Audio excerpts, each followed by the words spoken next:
Um, at least everybody's paired up. I'm the only loner, you know. Everybody's paired up, so everybody keep each other on task, and I'm built to stand on my own 10, so I'm good.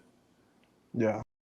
Yeah, so Shedeur just told us what's going on in camp, and seems that every rookie has a partner where they're paired up with, especially with the hotels. But for some reason, Shedeur Sanders is the only rookie who's not paired up with anybody deliberately. Yeah, we're gonna get to the bottom of it. Yes, I'm not messy, but I'm petty. Let's go, family. Heart been broke so many times, I don't know what to believe. Mama say it's my fault, I wear my heart on my sleeve. Think it's best I put my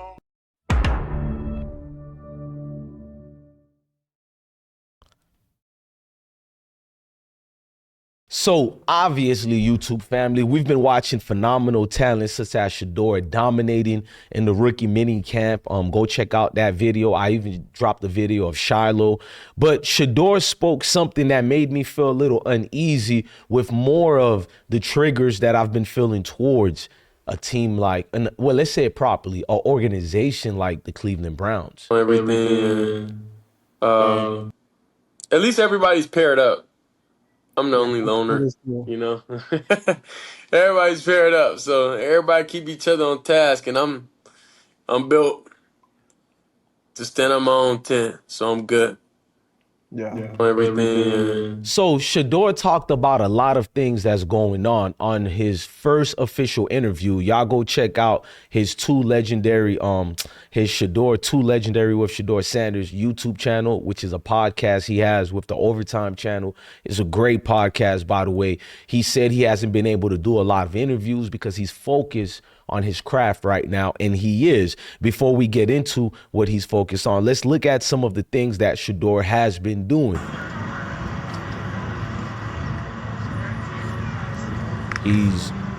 He's focused over here. Let me just say this. That kid's put together, man. He's ready to. Right. Shedeur is definitely put together right here. You can clearly see during his off-season training or training camp with the rookies, because it's all rookies over there, he's clearly comfortable, above head and shoulders above all the other quarterbacks in that room, way above Kenny Pickett. We've seen Kenny in action, underwhelming. We've seen a Joe Flacco, not that he's not good, but Joe Flacco, you know, the road is coming for him. You know, it's time to say that's all they wrote, folks. End of the curtain for him. And then you got your guys such as Dillon Gabriel, who's tremendously injury prone. So I don't see Dillon Gabriel as the guy who's going to take over. And we'll look at a little bit snippets of Shedeur in practice afterwards. Let's talk about a few things right now. Let's get in tune with what we actually witnessed, with what we actually saw. So Shedeur performing well, doing great, but did they expect him to play great or perform well? Because why would you guys not design for him to have a teammate with him in that locker room or the hotel, I should say? Because it's like, ain't the whole purpose of a rookie mini camp is to build camaraderie, status as a unit of one, to get you better acclimated to how things are ran, to have some type of help. And I like what Shedeur said. Pay attention to what he said right here about the roommate situation. Listen to the last part of it. Everything.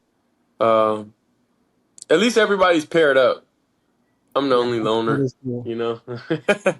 Everybody's paired up, so everybody keep each other on task, and I'm built to stand on my own 10, so I'm good. Yeah. He said everybody is trying to keep each other, you know, with the task or whatever. And he's built with his own in his own tent or whatever. But why would Shedeur bring that out during this interview when it was not a question of anything? They asked him many questions. Shout out to his partner, who I think his name is Darius Sanders. No affiliations with the Sanders family besides friendship, but they're not related. But shout out to Darius Sanders, who's also the co-host of Two Legendary podcasts. But why would Shedeur go out his way to reference this if it's not a nuisance that's either bothering him A, or B, something that he noticed that like literally stood out? Why wouldn't it stand out if everything you already went through the draft, the process you went through with the meeting, the organizations, even the things you went through being the star quarterback of Colorado football, you notice how people are dismissing what you actually did at that university while giving credit and promise to other said so universities. I pay attention to that, and it bothers me a little bit because it's like, what's going on here? What's the ruckus with all this? And I pay attention to all of it. So neither here or there. I understand brother Shedeur, he got a lot going on, and his stature means everything to me as far as what he represents. So it bothers me that Cleveland Browns didn't give him a rookie teammate or a partner or whatever. Because if you tell me they got too much rookies in the room, that's why he didn't get a partner, then you could have tripled them together.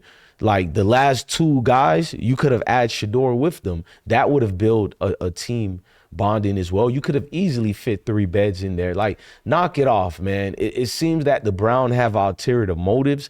I don't know if this was coming down from Jimmy Haslam, but we know there are odds between management and the chain of command, bro. Yes, the owners having literally issues with front office because the front office didn't want Shedeur. Don't listen to the crap a lot of guys like this had to say. Let me show you who I'm talking about in reference to, because there's a lot of pretending going on. Browns never wanted Shedeur, we talk oftentimes about quarterback being the most important position in the sport. We obviously spent a lot of time with Shedeur throughout the process. He's highly accurate, can play well from the pocket, very productive college career. And we felt like it wasn't necessarily the plan going into the weekend to select 2 quarterbacks, but as we talk about, we do believe in best player available. We do believe in positional value, and we didn't necessarily expect him to be available in the in the 5th round. And so we love adding competition to every position room and adding him to compete with the guys that are already in there. So if it's best player available, like the Step and Fetching just said, then why not get him before the 5th round? You said you didn't expect him to be there in the 5th round. Well, you didn't expect him to be there in the 4th as well. You didn't pick them up. You didn't expect Shedeur to be in the 3rd and you didn't pick him up. And let's not even bring the charade of you trading the draft pick, you know what I'm saying, away to Jacksonville, which was weird as hell. But it is what it is. Nonetheless, there's been a lot of seismic shift with the organization such as the Haslam family. We know this guy, Jimmy Haslam, has been a degenerate owner who has failed over and over. Looking at Shedeur's jersey told me everything I needed to know. Look, no offense to everybody involved with this situation, but I think it's clear a message that's being sent to us that the Browns is an organization we shouldn't trust with Shedeur. But I'm here to remind you guys that Shedeur will do well with the Browns if given a chance. This is Shedeur again during rookie minicamp. It should look good, but so far it does look good. But back to your point is, Bill and Gabriel started 63 games, more than anybody in FBS history. These guys have played a lot. Dylan started at UCF, then Oklahoma, and then to Oregon, and just made every place better everywhere he went. Look at the throws he got. This man is going to be great. Look at the throws, bro. Pay attention. That's 2 swings here. That's why you have picking a 3rd youthful bite at the apple, because we've got to get this position right. Factor. It is the biggest thing facing this franchise. And isn't that the home of Kellogg's? Shedeur got it, y'all. Yeah. He got the it factor all the It way. was also where, do you remember when Letterman would do the top 10, and he would say from the home office in Battle Creek, Michigan? And you have to get familiar with, as you see, Shedeur under center, dropping back, little pass pro. Look, like Cordell Stewart, same composure, same drop back steps. You have to be cognizant of all of future first rounder for next year. And so not only it wasn't in California for Pedro. Right now. Yeah. Basically, y'all, we witnessing the future of Cleveland Browns if they stop this agenda that they clearly have, if they actually want to win games, want to get fan support.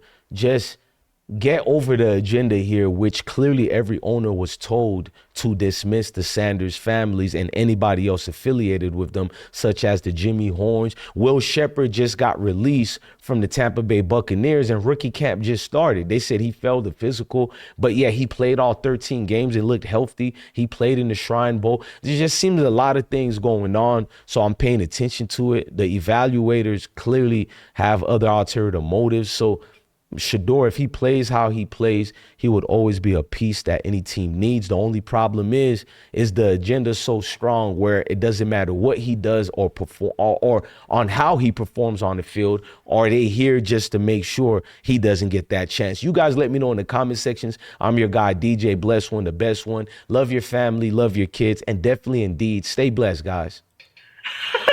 Heart been broke so many times.